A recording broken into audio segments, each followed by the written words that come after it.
इस धरा में माँ को स्त्री के रूप में कई यातनाएं सहन करनी पड़ती हैं। कुछ लोग स्त्री की बड़ी निंदा करते हैं, लेकिन जब उनकी स्वयं की माँ की बात आती है तो उनका सिर झुक जाता है। भाइयों, याद रखो, जब बेटी इस धरा में जन्म लेती है, वही आगे चलकर बहू बनती है, वही सास बनती है, वही स्त्री होती है और वही भविष्य में माँ बनती है। मूलतः उसका रूप माँ का ही है और जो स्त्री बेटी को जन्म देती है, उसी समय एक माँ का जन्म भी होता है। इसलिए इसी को मातृशक्ति कहा गया है। माता की इस धरा में जन्म लेने का एकमात्र साधन माँ ही है। ईश्वर को भी माँ ने ही जन्म दिया, इसलिए स्त्री को जगत जननी भी कहा जाता है। बोल मातृशक्ति की जय। इसलिए अपनी माँ से किसी को आपत्ति है? आपत्ति कहाँ से होती है? जब वह पत्नी बन जाती है, जब वह किसी की बहू बन जाती है, जब वह किसी की सास बन जाती है, जब वो डॉक्टर है, इंजीनियर है, या वो एमएलए है या एमपी बन जाती है या आईपीएस ऑफिसर बन जाती है। इन सब में संसार के लोगों को दिक्कत है, लेकिन अपनी माँ से किसी को कोई दिक्कत नहीं है, क्योंकि माँ एक ऐसी शक्ति है जो केवल और केवल बच्चों के लिए जीती है। अपना पूरा जन्म, अपना पूरा जीवन समर्पण कर देती है अपने परिवार के लिए, अपने बच्चों के लिए, और वह खुद मरने तक माँ एक समर्पण का भाव है। माँ शब्द मुंह से उच्चारण करने पर बच्चों की आधी पीड़ा हर लेती है, चाहे वो माँ इस जगत में विद्यमान हो या न हो। लेकिन दूसरे रूपों में स्त्री स्वयं के लिए भी काम करती है। याद रहे, प्रत्येक स्त्री बेटी का मूल रूप माँ ही है। कभी भी बेटी, स्त्री, बहू की अवहेलना मत करो। माँ हमारी रक्षा कवच है। माँ पुरुष की प्रत्येक रूप में रक्षा करती है। माँ के रूप में बहन, बहन के रूप में, बेटी के रूप में, पत्नी के रूप में, मातृशक्ति का माँ की कोख से लेकर दुनिया में दादी बन जाने तक, या जब तक वह जिंदा है तब तक धरती में माँ का दूसरे के लिए, दूसरे के कल्याण के लिए ही जन्म हुआ है। माताओं में पुरुषों की अपेक्षा अधिक शक्ति होती है। वैसे तो उनका शरीर और पुरुष का शरीर एक ही जैसा है, लेकिन सूक्ष्म रूप से देखने पर पुरुषों से अधिक महिला महान होती है।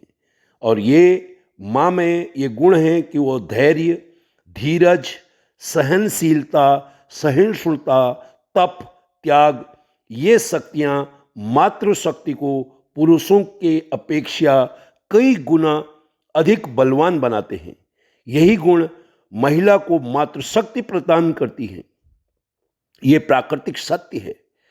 त्वमेव माता च पिता त्वमेव, त्वमेव बंधु सखा त्वमेव, त्वमेव विद्या द्रविणं त्वमेव, त्वमेव सर्वं मम देव देव। पूज्य माँ है हमारे लिए। इस धरा में प्रथम पूज्य मातृशक्ति ही है। भगवान का अनुग्रह तो हमेशा है ही।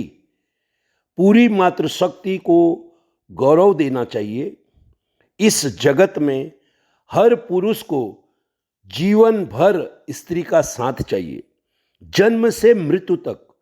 वो फिर मंदिर हो या संसार में, कहीं भी जगह, कहीं भी आप अगर देखें तो वैसे हमारे यहाँ परंपरा है कि सीताराम बोलते हैं, लक्ष्मी नारायण बोलते हैं, पहला स्त्री का नाम लिया जाता है, पहला माँ का नाम लिया जाता है।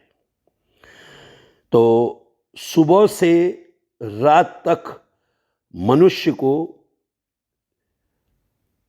स्त्री की जरूरत पड़ती है, चाहे वो किधर भी जाए।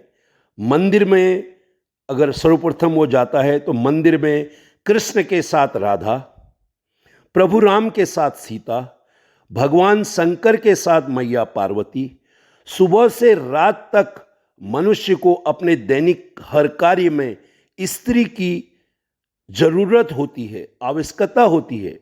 पढ़ते समय विद्या सरस्वती माँ, फिर लक्ष्मी, अंत में शांति, दिन की शुरुआत उषा के साथ, दिन की समाप्ति संध्या के साथ। और किंतु काम तो वह दिन भर अन्नपूर्णा के लिए ही करता है। रात यानी निशा के समय निदिया रानी, सोने के बाद सपना, मंत्रोच्चार करने के लिए भोर में गायत्री और ग्रंथ पढ़े तो गीता। मंदिर में भगवान के सामने वंदना करते हैं तो सामने वंदना, पूजा, अर्चना, आरती, आराधना। और ये सब भी केवल व केवल श्रद्धा के साथ। अंधेरा हो तो ज्योति का सहारा, अकेलापन लग रहा हो तो प्रेमवती एवं स्नेहा के संग। 21वीं सदी में आज हम न बलवान हैं, शीर्ण होते जा रहे हैं, न हमारे में साहस है, न बुद्धि है, क्योंकि हमें प्राचीन काल के जैसी वो शिक्षा हमारे पास नहीं है। वो उच्च शिक्षा जो प्राचीन काल में गुरुकुल में मिलती थी, वो आज उसका अभाव है। यही कारण है कि हम माँ के महत्व और शक्ति को नहीं जानते। अतः निद्रा के घोर अंधकार में सोए हुए भाइयों, जागो और माँ के महत्व और शक्ति को समझकर मातृभूमि की सेवा के लिए तत्पर रहें।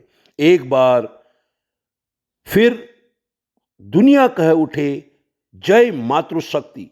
भवानी माता दुर्गा का वीर स्वरूप सबके नेत्रों में समा जाए। जय मातृशक्ति।